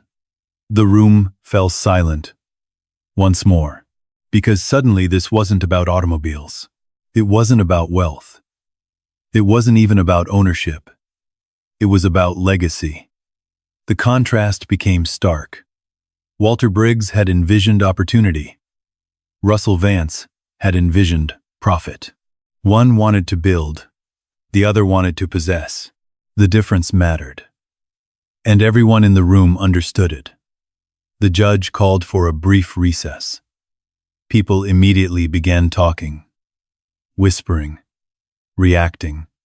Reporters hurried toward hallways. Phones appeared. Messages spread. The story was no longer private. It belonged to the town now.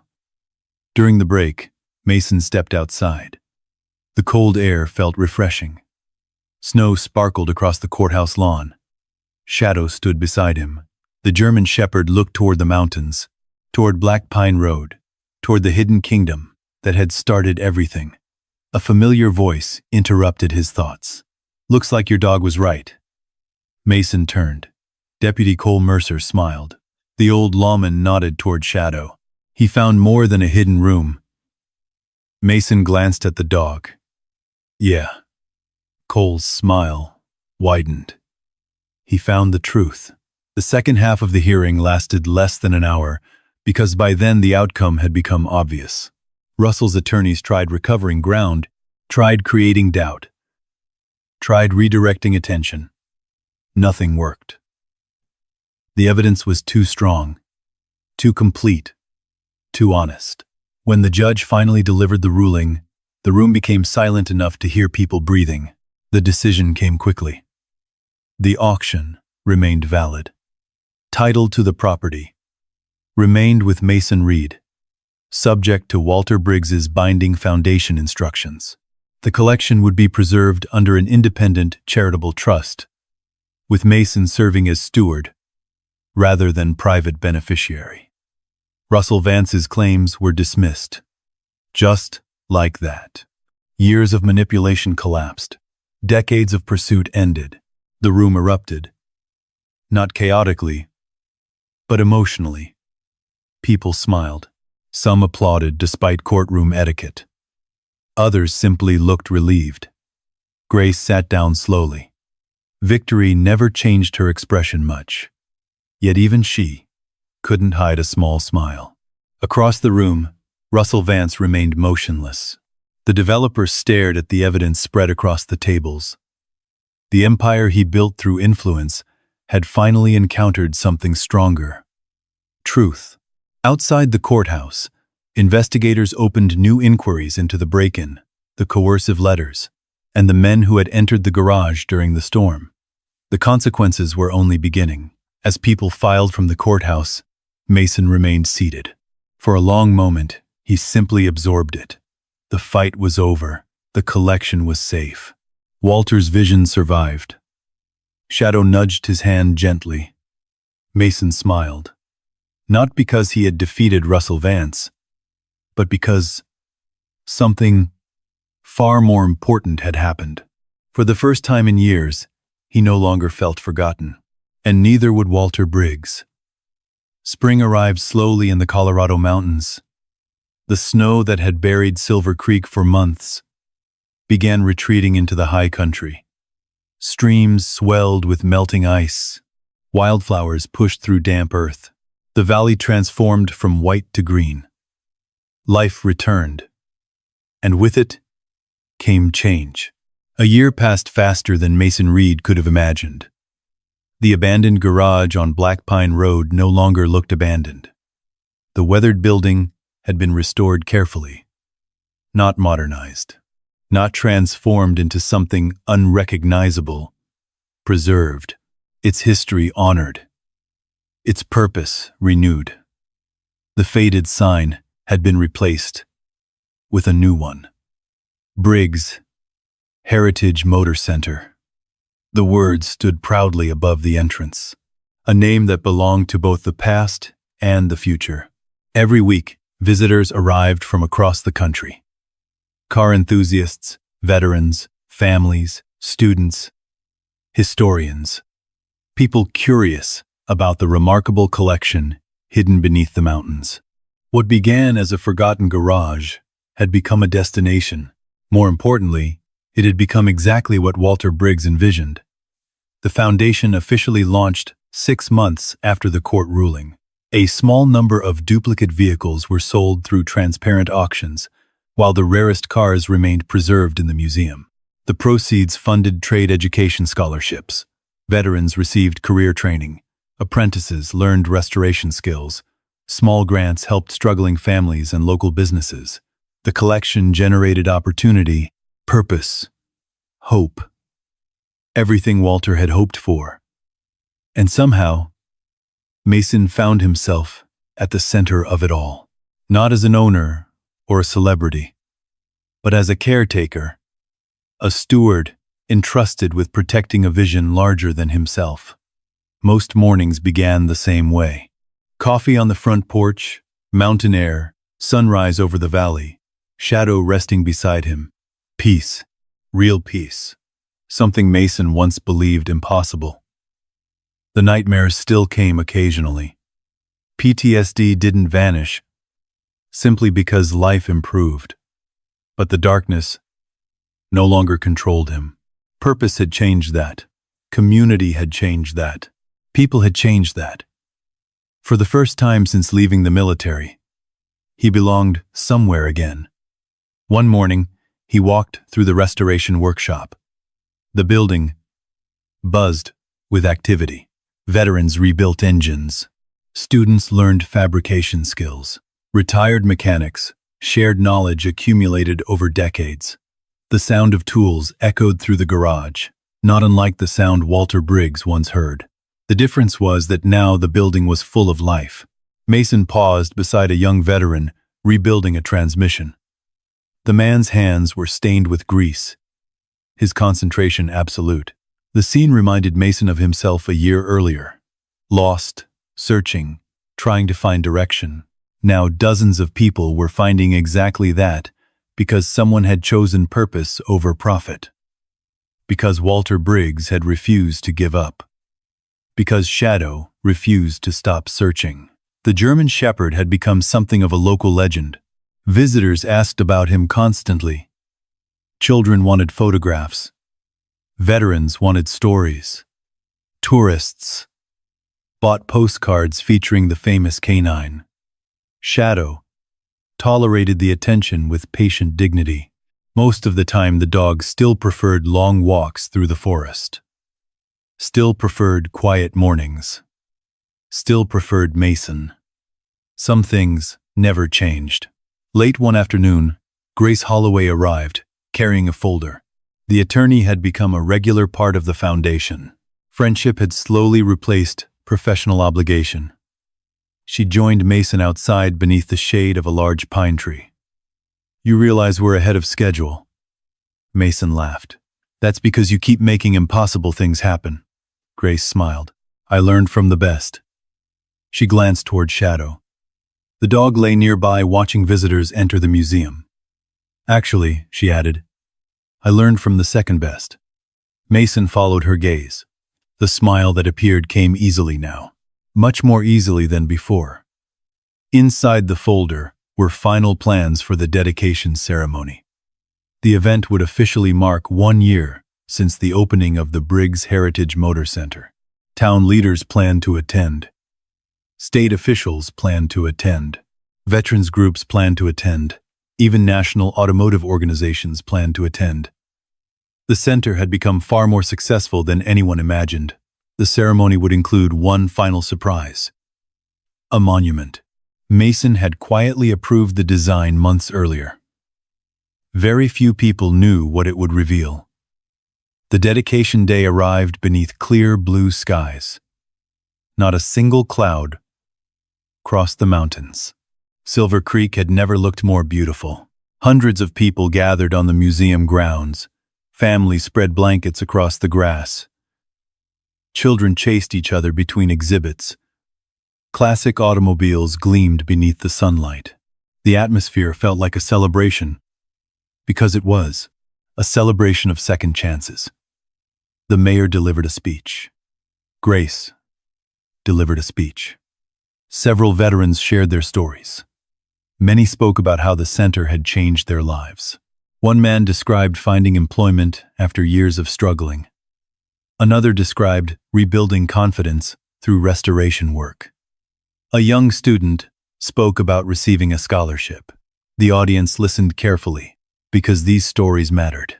They were the real legacy, not the cars, not the money, the people. Finally, the time came for the monument unveiling. A large cloth-covered structure stood near the museum entrance. Visitors whispered among themselves. Speculation spread through the crowd.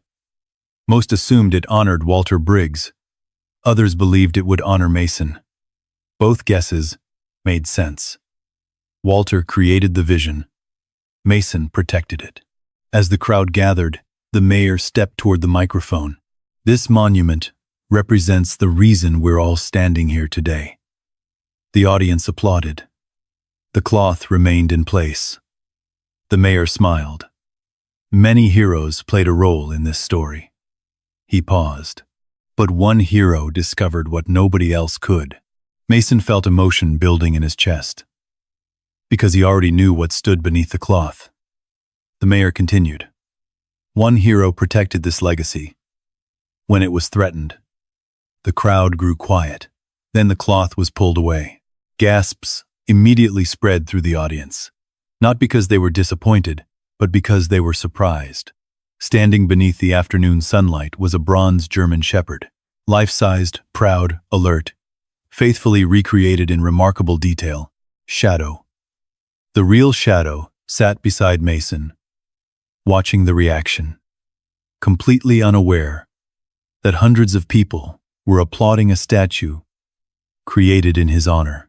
The plaque beneath the monument read, "To Shadow, who found what greed could not, protected what history almost lost, and gave forgotten people a second chance." Silence settled over the crowd. The good kind, the emotional kind. Many people wiped away tears. Veterans nodded quietly. Parents held children closer. The message reached everyone differently, but it reached everyone. Mason stepped forward. His hand rested gently on Shadow's head. The German shepherd leaned into the touch. exactly as he always had, exactly as he always would. For a long moment, Mason simply stood there, remembering the freezing truck, the nightmares, the loneliness, the auction, the garage, the hidden hatch, the vault, the attack, the injury, the fight, every chapter, every struggle, every step. It all traced back to one stubborn dog refusing to walk away from a corner of concrete. The irony made him smile. A year earlier, Mason Reed had been a homeless veteran sleeping beside an abandoned lumber yard. Now he stood surrounded by friends. Purpose, community, hope. The transformation felt extraordinary. Yet the deeper truth was even more powerful. The treasure hadn't saved him. The collection hadn't saved him. The money hadn't saved him. Connection had. Purpose had. Loyalty had. The things that truly matter. As the ceremony ended, visitors gathered around the statue. Children posed for photographs. Veterans shook Mason's hand. Families explored the museum. Life continued moving forward. The sun slowly lowered toward the mountains. Golden light spread across Silver Creek. The same mountains that once watched a broken man arrive. The same mountains now watching him heal. Mason looked toward the horizon, then down at Shadow. The German shepherd gazed back with calm brown eyes. No words were necessary. They had survived everything together.